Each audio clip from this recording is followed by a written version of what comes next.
अस्सलाम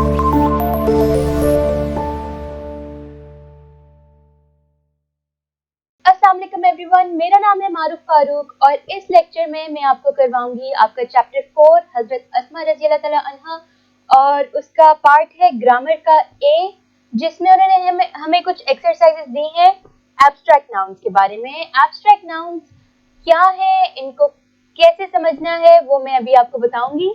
abstract nouns क्या होते हैं? एब्स्ट्रैक्ट नाउन्स वो चीजें होती हैं जिनको हम देख नहीं सकते, जिनको हम फील नहीं कर सकते, जो मटेरियल नहीं होती। मटेरियल से मुराद है जिसको हाथ लगाया जा सके, किसी चीज को जिसको हम देख सके, उसके साइंस देखे जा सकते हैं, लेकिन वो एक फिजिकल ऑब्जेक्ट नहीं होती।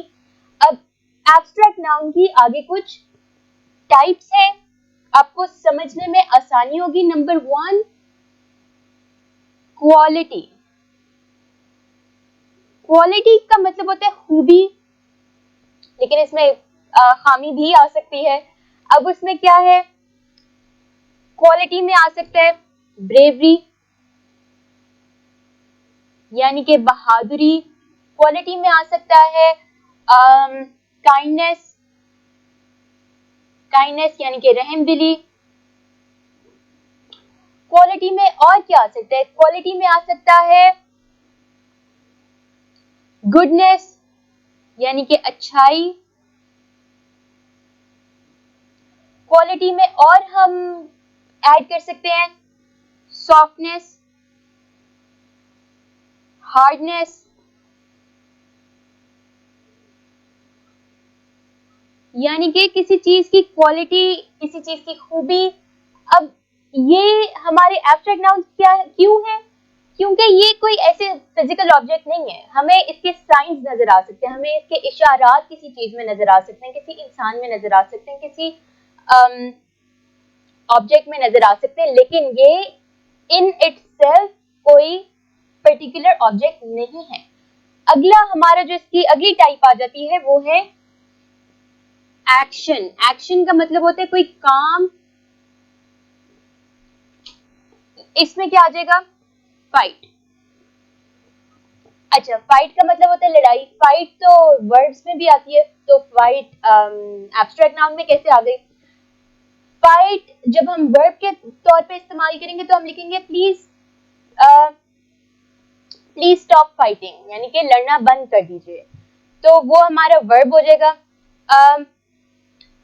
अली फाइट्स विद अनवर, अली अनवर से लड़ाई करता है, तो ये इस कॉन्टेक्स्ट में फाइट वर्ब आ जाएगा। लेकिन अगर हम कहेंगे Ali had a fight with Anwar, यानी कि अली की अनवर से लड़ाई हुई, तो यहाँ पे लड़ाई या फाइट जो वर्ड है वो हमारा एब्स्ट्रैक्ट नाउन है। इसके अलावा एक और एक्शन होता है, वो है लाफ्टर, यानी कि कहका, हंसी। अब ये कोई इंसान करता है, अगर हम कहेंगे लाफ तो वो वर्ब होगा, अगर हम उसको लाफ्टर कर देंगे यानी कि कहका या हंसी, तो वो एब्स्ट्रैक्ट नाउन हो जाएगा। और एक और वर्ड इसमें हम ऐड कर सकते हैं ओबीडियंस। ओबीडियंस का मतलब होता है फर्माबरदारी। अगर अच्छा, अब ये वाला वर्ड हमारा एडजेक्टिव से एब्स्ट्रैक्ट नाउन बन रहा है। हमें ये बात पता है कि कई ऐसे वर्ड्स होते हैं जो नाउन्स बन सकते हैं, और कई ऐसे एडजेक्टिव्स होते हैं जिनको हम नाउन्स में कन्वर्ट कर सकते हैं, या एडजेक्टिव को एडवर्ब को, आपस में ये सब कनेक्टेड होते हैं। तो यहाँ पर हम क्या करें, हमारे पास फाइट है, वैसे वर्ब में इस्तेमाल होता है, लेकिन ये नाउन भी बन सकता है। लाफ्टर भी वैसे लाफ वर्ब है, लाफ से जब हम नाउन में कन्वर्ट करेंगे तो ये लाफ्टर हो जाएगा। अच्छा हाँ, जैसे ऊपर क्वालिटी हमने किया, ब्रेव एडजेक्टिव है, लेकिन जब हम इसको ब्रेवरी कर देंगे तो ये नाउन हो जाएगा। ओबीडियंट, ओबीडियंट भी एडजेक्टिव है, ओबीडियंट यानी कि फर्माबरदार, और अगर हम इसको एब्स्ट्रैक्ट नाउन में करेंगे तो ये ओबीडियंस बन जाएगा, यानी कि फर्माबरदारी। एक और इसका जो इसकी टाइप है वो है फीलिंग। फीलिंग में क्या आ जाएगा? हैप्पीनेस यानी कि खुशी, हमें पता है कि हैप्पी एक एडजेक्टिव है, जब हम उसको नाउन बनाएंगे, एब्स्ट्रैक्ट नाउन बनाएंगे तो वो हैप्पीनेस बन जाएगा। और सैडनेस इसी तरह आ जाएगा, सैड एडजेक्टिव है, हम उसको नाउन बनाएंगे तो वो सैडनेस हो जाएगा। और इसमें हम लिख सकते हैं, ये पॉजिटिव चीजें हो गई। अब इसमें हम एक और जो एग्जांपल ले सकते हैं वो है हेट्रेड। हेट, अच्छा हेट एक वर्ब है। जब मैं अगर कहती हूँ आई हेट ऑरेंजेस, कि मुझे ऑरेंजेस से नफरत है, उस वक्त हेट एक वर्ब हो जाएगा क्योंकि ये मैं काम करती हूँ। लेकिन जब हमने हेट को नाउन में कन्वर्ट करना होगा तो हम उसको कर देंगे हेट्रेड। और अच्छा, एक और इसका जो इसकी टाइप है वो है स्टेट। स्टेट से मुराद है हालत। अब वो क्या होगा, चाइल्डहुड, अच्छा चाइल्ड एक नाउन है, चाइल्ड एक कॉमन नाउन है। जब हम कॉमन नाउन को एब्स्ट्रैक्ट नाउन में बनाना चाह रहे हैं चाइल्ड को, तो वो चाइल्डहुड हो जाएगा। इसी तरह ब्रदर से ब्रदरहुड, और हाँ स्लीप, स्लीप एक होता है स्लीप सोना, एक होता है स्लीप नींद। नींद हमारी एक एब्स्ट्रैक्ट नाउन है क्योंकि हम इसको फील कर सकते हैं, लेकिन ये कोई फिजिकल चीज नहीं है, मटेरियल चीज नहीं है। इसके अलावा एक और जो वर्ड हम कर सकते हैं वो है एडल्टहुड या यूथ। एडल्ट, एडल्ट के से मुराद है, अच्छा एडल्ट एक तरह से नाउन में भी यूज होता है, कॉमन नाउन हो जाता है। एडल्ट का मतलब होता है कोई बड़ा आदमी, यानी कि जो ग्रोन अप हो। और एडजेक्टिव के तौर पर ये बड़े के तौर पर इस्तेमाल किया जा सकता है। I am an adult woman, यानी कि मैं एक बालिग औरत हूँ। तो जब हम इसको नाउन में कन्वर्ट करेंगे एब्स्ट्रैक्ट नाउन में, तो हम उसके आगे हुड लगा देंगे और वो एडल्ट हुड हो जाएगा, यानी कि बालिग होने वाली हालत। स्टेट, स्टेट यानी कि हालत। इसी तरह यूथ, यंग हमारा वर्ड है एडजेक्टिव, यंग से मुराद है जवान। और जब हम उसको एब्स्ट्रैक्ट नाउन में कन्वर्ट करेंगे तो वो हो जाएगा यूथ। ये हमारी एक्सप्लेनेशन थी एब्स्ट्रैक्ट नाउन की। अब हम इसकी एक्सरसाइजेस स्टार्ट करते हैं जो आपकी बुक में दी गई हैं। अब हजरत अस्मा रज़ी अल्लाह तआला अन्हा के चैप्टर में ग्रामर के पार्ट में उन्होंने ए आपको जो दी है स्टेटमेंट, को ये है कि find the abstract nouns in paragraph number 4 या अंडरलाइन देम। अब आपने क्या करना है, आइडेंटिफाई करनी है पैराग्राफ नंबर 4 में से एब्स्ट्रैक्ट नाउन्स। मैं इसको पढ़ूंगी और मैं साथ साथ इसको सॉल्व करूंगी। On the night of the migration, a tribal chief of the disbelievers Abu Jahl in a fit of fury headed towards Hazrat Abu Bakr Siddiq रज़ी अल्लाह अन्हु's home। अब इसमें जो हमारे पास आ रहे हैं, नंबर 1 है night. Again night common noun में भी इस्तेमाल की जा सकती है, लेकिन नाइट एब्स्ट्रैक्ट है क्योंकि हमें इसके साइंस नजर आते हैं, हमें ये फिजिकली नजर नहीं आती। दूसरी चीज है माइग्रेशन। माइग्रेशन वही एक्शन है। इसके बाद है इन अ फिट ऑफ फ्यूरी। अच्छा, फिट का मतलब होता है दौरा, fit is an action. Fury का मतलब है बहुत ज्यादा गुस्सा, फ्यूरी को हम कर देंगे फीलिंग में। स्टेट में भी आ सकता है ये सिर्फ एक रेफरेंस के लिए आपको टाइप्स बताए जाते हैं। वैसे आपको इसकी अंडरस्टैंडिंग होनी चाहिए कि एब्स्ट्रैक्ट का मतलब है जो वो चीज जिसको हम हाथ नहीं लगा सकते, जो फिजिकल नहीं है, तो वो जो भी चीज का नाम आएगा वो एब्स्ट्रैक्ट में आ जाएगी। जैसे कि नाइट, नाइट एक किसी भी पर्टिकुलर कैटेगरी में नहीं आ रही, लेकिन हमें पता है कि ये नाइट एब्स्ट्रैक्ट ही है। इसके बाद आगे हम he began to knock at the door violently, addressing Hazrat Asma रज़ी अल्लाह anha, he demanded, where is your father? She politely replied, how would I know? This response shows the wisdom and courage of हजरत अस्मा रज़ियल्लाहु तआला अन्हा। अच्छा, response इसको सुना जा सकता है लेकिन ये फिजिकल चीज नहीं है। फिर है विजडम, विजडम के बाद हमारे पास है करेज, नंबर 8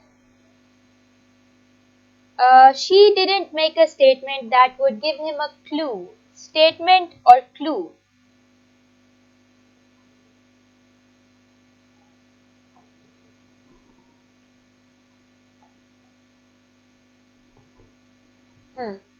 और she simply posed a counter question that infuriated Abu Jahl। Question भी हम इसमें लिख सकते हैं।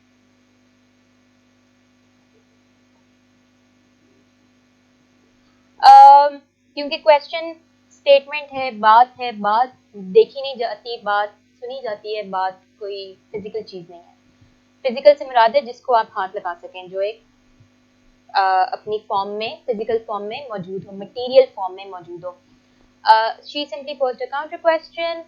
He slapped Hazrat Asma Raziyallahu Ta'ala Anha's face so hard that her earring fell off, but she remained steadfast and did not reveal the secret. Number 11, secret, यानी कि राज।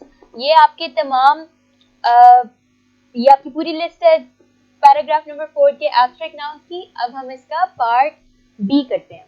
अगले question में उन्होंने हमसे कहा है कि ये आपको कुछ वर्ड्स दिए गए हैं, इनको आपने एब्स्ट्रैक्ट नाउन में कन्वर्ट करना है।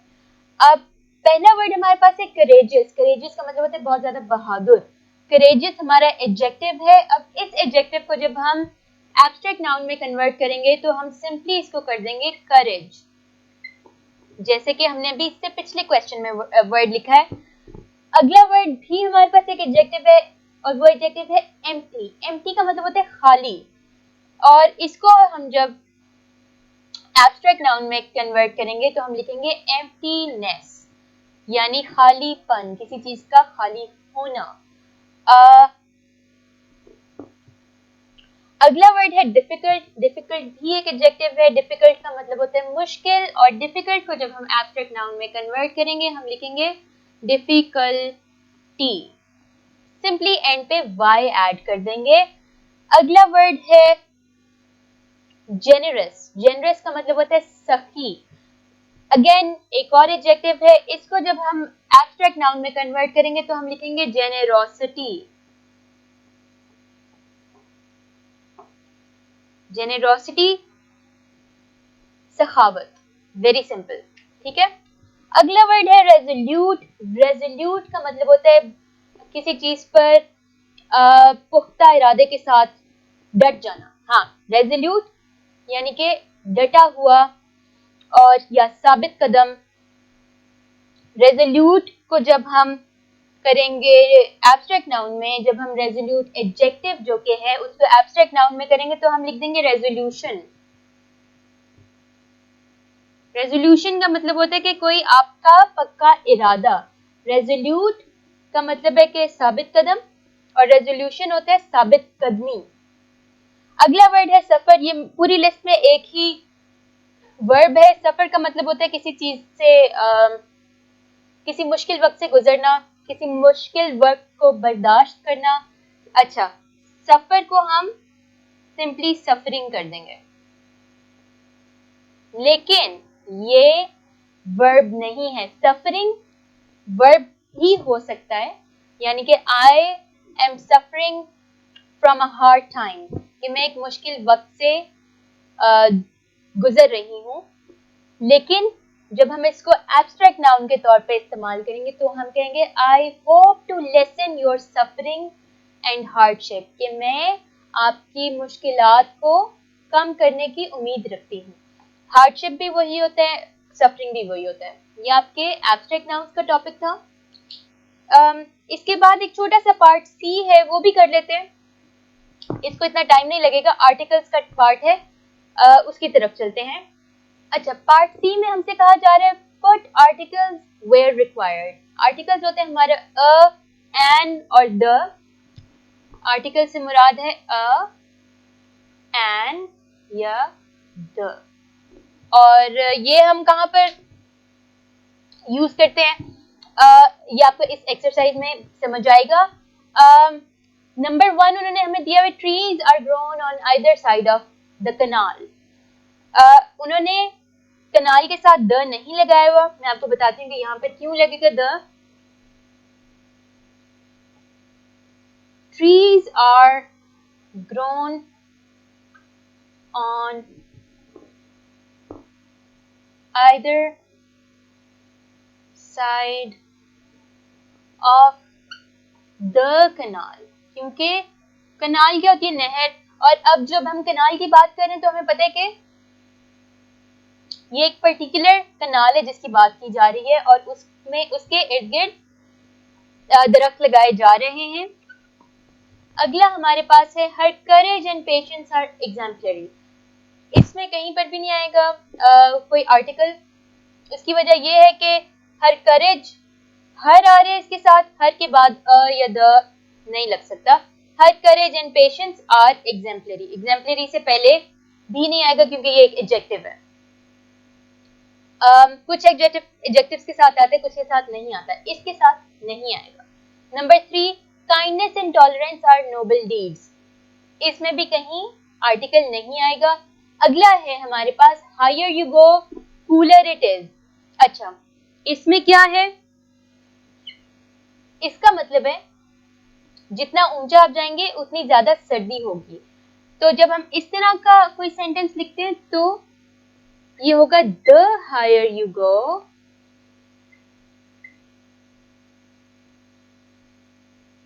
Comma the colder it is.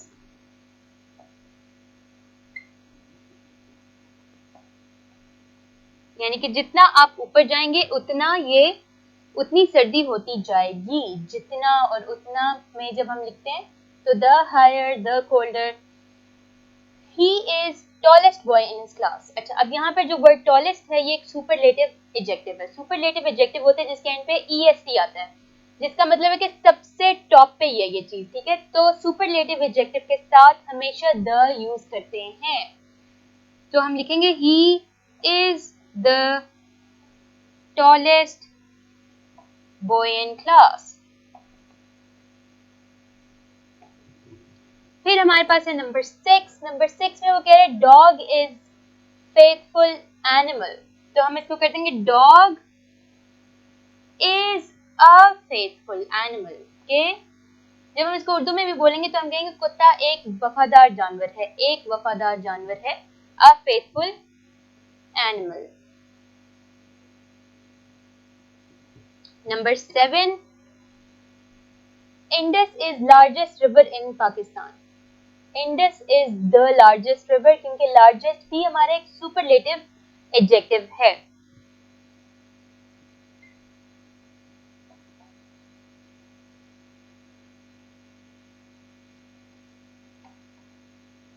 इन पाकिस्तान। अच्छा, पाकिस्तान के साथ कभी भी द या अ नहीं लगाना, या कोई भी मुल्क हो प्रॉपर नाउन्स के साथ अ नहीं आता, एंड नहीं आता। प्रॉपर नाउन्स के साथ सिर्फ तब द आता है जब वो उस चीज के नाम में ही द हो। जैसे द होली कुरान, जब हम इंग्लिश में लिखते हैं तो टी, द का टी भी कैपिटल होगा, होली का एच भी कैपिटल होगा, कुरान का क्यू भी कैपिटल होगा। अच्छा, ये हमारे साथ है। इसके बाद 8वां है, माउंट एवरेस्ट। ये भी वही वाली चीज है, mount Everest is the highest peak in the world, क्योंकि ये सुपरलेटिव डिग्री है उसकी एडजेक्टिव की। Is the highest peak, peak in the world, ठीक है। अब अगला इसमें वो कह रहे हैं, Alizeh is most intelligent girl in school. Alizeh is the most intelligent girl in school, क्योंकि इंटेलिजेंट भी, मोस्ट इंटेलिजेंट भी सुपरलेटिव है, यानी कि सबसे ज्यादा अक्लमंद बच्ची है। नंबर 10 हमारे पास है, where are books which I bought a week ago, इसको हम कर देंगे where are the books, क्योंकि बुक्स एक पर्टिकुलर, हमें पता है कि किसी मखसूस किताबों की बात की जा रही है, बस किसी भी किताबों की नहीं बात की जा रही। मखसूस कैसे हैं कि वो किताबें जिनको मैं खरीद के लेकर आया, तो हम इसको लिख देंगे where are the books I bought a week ago।